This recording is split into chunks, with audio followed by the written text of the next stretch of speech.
I'm Eric Skindred with the Hospital Association of Southern California. Today we're learning about the association's newest endorsed business partner, GreenRock Healthcare Capital.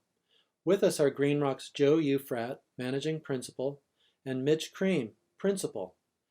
What GreenRock does, in a nutshell, is help hospitals access funding for their long-term capital needs. First of all, thank you, Joe and Mitch, for being here today. Great, Eric. Thanks so much. This is Joe, and Mitch and I are delighted to be here with you. First, I'd like to ask Joe to just outline briefly how it all works. Sure. So again, thanks, Eric. GreenRock is a team of healthcare finance veterans and experts providing long-term fixed-rate financing. That's in essence what we do. But what's very unique about it is that our financing does not include any loan agreement, no financial covenants, it's non-recourse, and not an obligation of the obligated group. This type of financing is referred to as property assessed capital expenditures or PACE financing. And even though the term PACE might be new, its foundation is not new at all, and that's assessment financing. So for over 100 years in most states, including California, assessment bond financing has been used to build infrastructure as areas were developed. Improvements such as roads, sewers, underground utility lines, and property owners, including nonprofits, pay an assessment on their respective property tax bill. These owners benefit from these types of improvements. And over the last 7 years, 37 states have amended their respective state statutes that govern assessment financing to allow single property owners to use private capital to finance improvements to a building. So rather than an improvement district, it's improvements specific to a building. And so that's what property assessed capital expenditures are. It's a new type of financing, very accretive to nonprofits, to hospitals, providers, and other types of commercial property owners. Sure thing. Well, thanks, Joe. That's a good introduction, and there seems to be a lot of detail to it. Next, Mitch Creem is a former HASC Hospital CEO who served with Keck USC and with Verity Healthcare. He has some more insights on how it all works from the perspective of a hospital executive. Yes, thank you, Eric. I'd love to talk about PACE.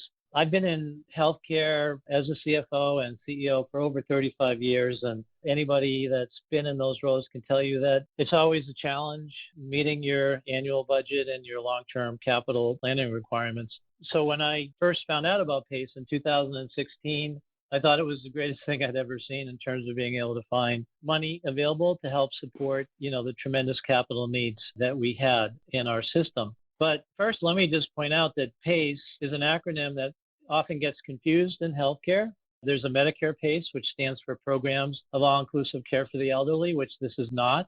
This PACE, which is in the California legislature, is called Property Assessed Capital Expenditure. And we found a real creative way to make it available for just about any hospital, health system capital need that folks might have.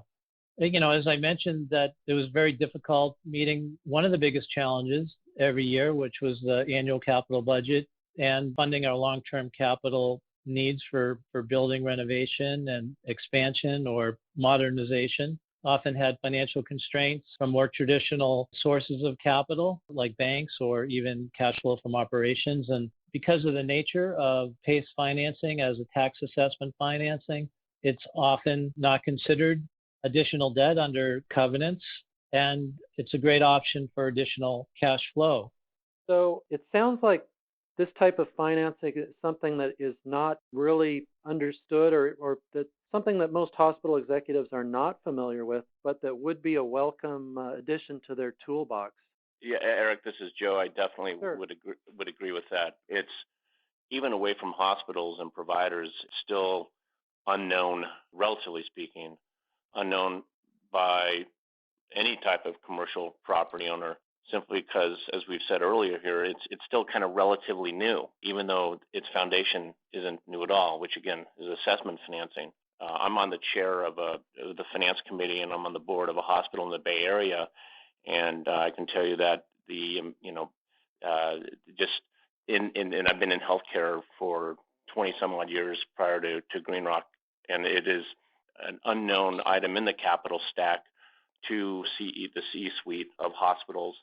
We're looking to change that just to bring awareness that this is available, not only for a hospital's owned assets, as Mitch was referencing, but It can also be helpful and accretive when a provider or hospital health system is a tenant in a third-party owned medical office building where they're leasing space. This type of financing can help reduce the occupancy cost when a hospital or a health system is a tenant in a third-party owned medical office building. We can get into that at another time, but it has some very interesting and unique features. And again, in providing the capital, our security is an assessment on the property.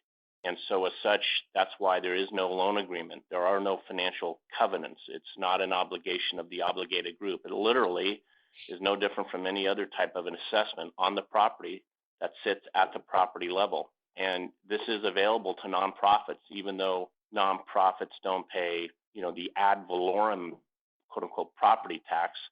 Nonprofits do pay assessments. They get a tax bill from the tax collector with assessments on it. Well, this is literally would be a new line item assessment on the respective property tax bill. Yeah, what I liked about it as a user and hospital operator is that there were no additional loan agreements that had to be signed. There were no additional financial covenants and no guarantees that were required for this type of funding. And it created more opportunity for acquisition of equipment and building renovation and seismic remediation that we wouldn't ordinarily have with our commercial lenders.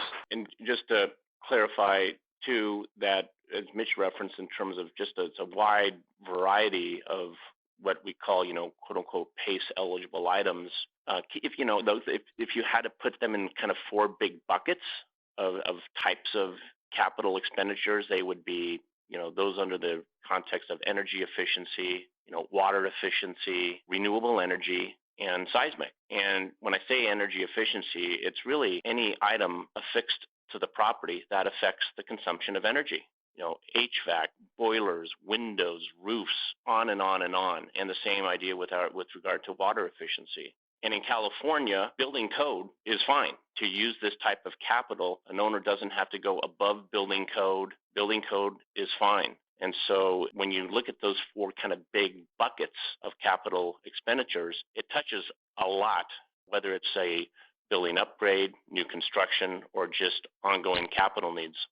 And Joe, we shouldn't forget to mention too, another great feature of PACE is that it can be used to reimburse hospitals for prior qualifying expenditures.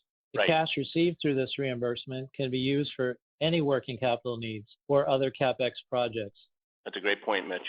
That's called kind of a look-back period. Wow, it sounds like this type of financing abounds in opportunities for hospitals, and I'm really pleased that HASC has you on board as an endorsed business partner. I think our members are going to be interested in looking into this option very much. Thank you very much, Mitch and Joe, for being with us today.